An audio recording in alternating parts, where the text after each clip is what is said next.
نوازش آپ سب کی محبتوں کا شکریہ.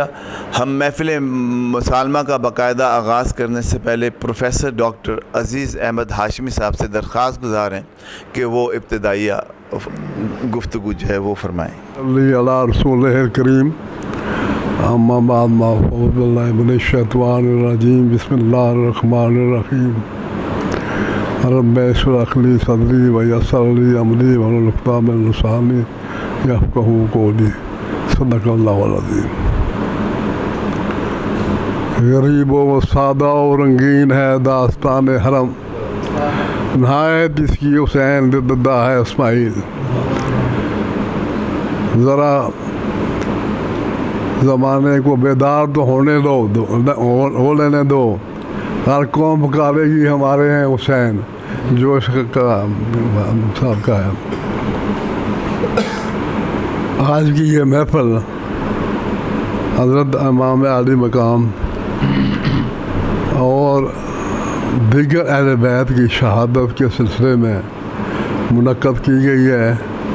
محفل مسالمہ بھی ہے اور ہمارے اقرار حیدر صاحب یہ ایم فل بھی ہے اسلامیات میں، اور یہاں ہمارے مرکزی جامع مسجد کے خطیب ہیں.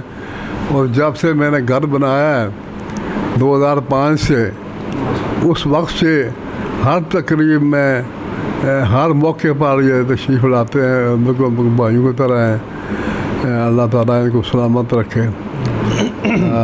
تو آج یہ فلسفہ شہادت پر اپنے خیالات کا اظہار کریں گے. پہلے محفل مسالمہ کا انعقاد ہوگا. تو اصل میں واقعہ کربلا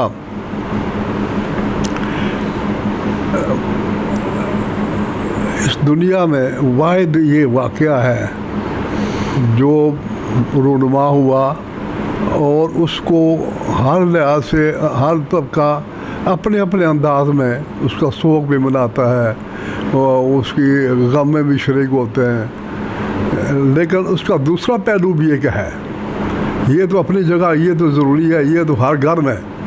مجھے اچھی طرح یاد ہے کہ میرا تعلق چونکہ ہاشمی خاندان سے ہے، حضرت مولا علی کے شیر خدا کی 25ویں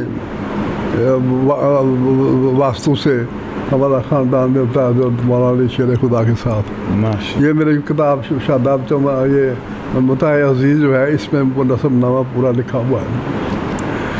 تو مجھے یاد ہے کہ میں بچپن میں ہمارے گھروں میں ایک دفعہ محرم کے دنوں میں پہلے 10 دن کوئی شخص، کوئی خاتون، مرد، عورت یا دوسرا آنے والا بھی یہ جرأت نہیں کرتا تھا کہ وہ کہکا لگائے، زور سے ہنسے. تو میں نے ایک دفعہ، میں 6 7ویں میں پڑھتا تھا شاید، کوئی بات ہوئی تو میں نے ذرا ہنسا تھوڑا سا زور سے. تو میرے دادا جب میرے زور سے تھپڑ مارا. مجھے آج تک مجھے وہ یاد ہے. اور اس وقت سے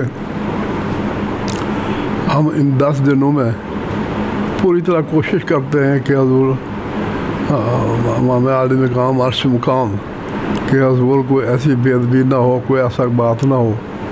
اسی مقصد کے لیے میں نے یہ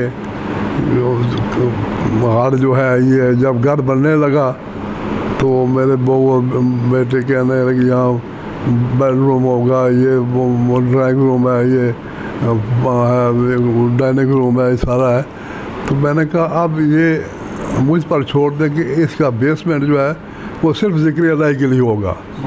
دارالمعارف ہے، یہاں ذکر الہی ہے، مراقبہ ہے، نعت کا مشاعرہ بھی ہے، مسالمہ بھی ہے. اس کے علاوہ کوئی کام یہاں نہیں ہوگا. بڑی بات، ماشاءاللہ. تو آج تک ہم نے جتنے بھی قیوم طاہر صاحب بھی شروع سے ہمارے ساتھ اس محفل میں مشمول ہوتے ہیں، بلکہ یہ انتظام کرتے ہیں.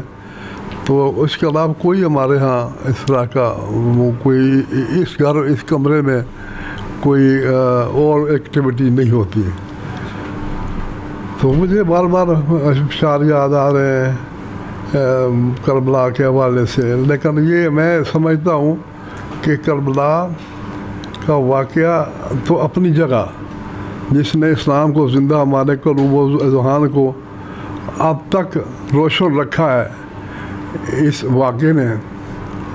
اور میں سمجھتا ہوں کہ یہ جتنے بھی اس کا ذکر کیا جائے وہ کم ہے، لیکن اس کا دوسرا پہلو جو ہے وہ بڑا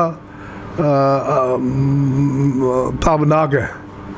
جہاں یہ ظلم اور زیادتی ہوئی ہے اور ظلم القضا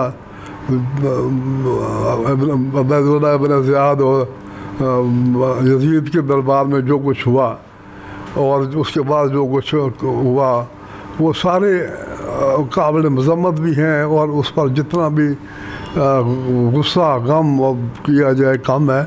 لیکن اس کا ایک دوسرا پہلو جو ہے وہ ایک یونیورسٹی کا حیثیت ہے کربلا کی. اس میں مختلف فیکلٹیز ہیں. میرا تو تعلق ایجوکیشن سے ہے تو میں اس انداز سے بھی دیکھتا ہوں کہ اس میں صبر و استقامت،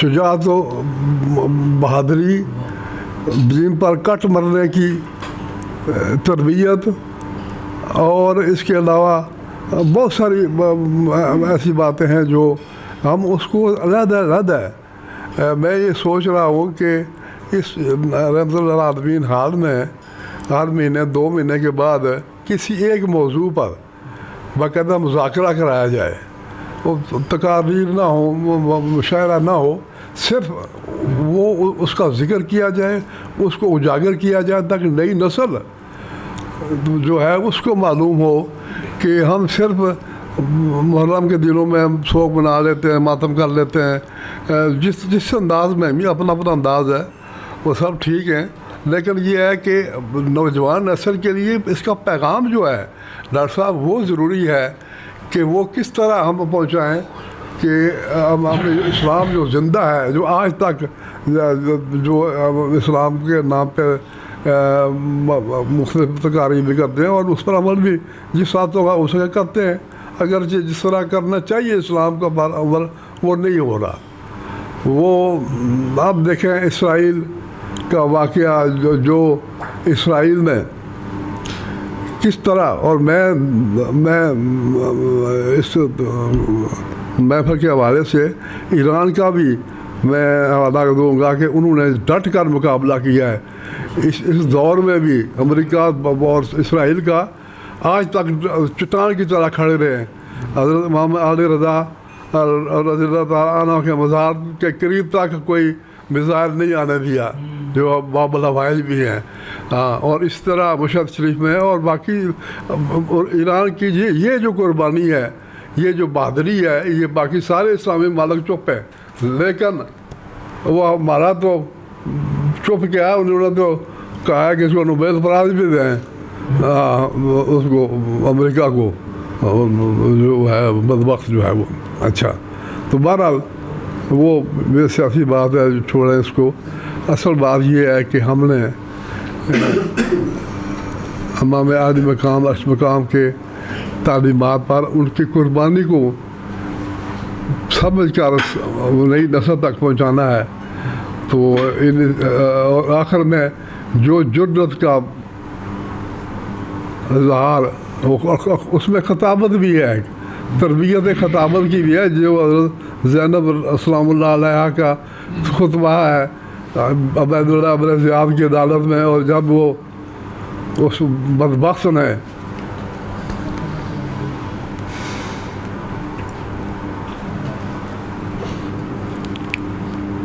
حضرت امام حسین علیہ السلام کا جب سر مبارک میں آیا تو اس نے چھڑی سے گستاخی کی، تو دار ارکب کے جو صحابی تھے وہ کھڑے ہو گئے، گیا خبردار منہ کے اوپر میں نے حضور صلی اللہ علیہ وسلم کو بوسہ دیتے.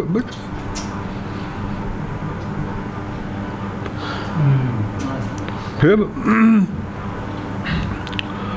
وہ تو واقعات بڑا روح افزا بھی ہے اور روح پرور بھی ہے، جو حضرت امام زین العابدین سید الساجدین نے بیماری کی حالت میں باب جولا جب ان کو لایا گیا یزید ملعون کے دربار میں، تو وہاں یزید سے پوچھا، یزید نے پوچھا کہ آپ کیا چاہتے ہیں؟ تو انہوں نے کہا جو تم نے کیا تمہیں پتہ نہیں ہے ہم کیا چاہتے ہیں. کہتے وہ میں نے تو نہیں کہا تھا.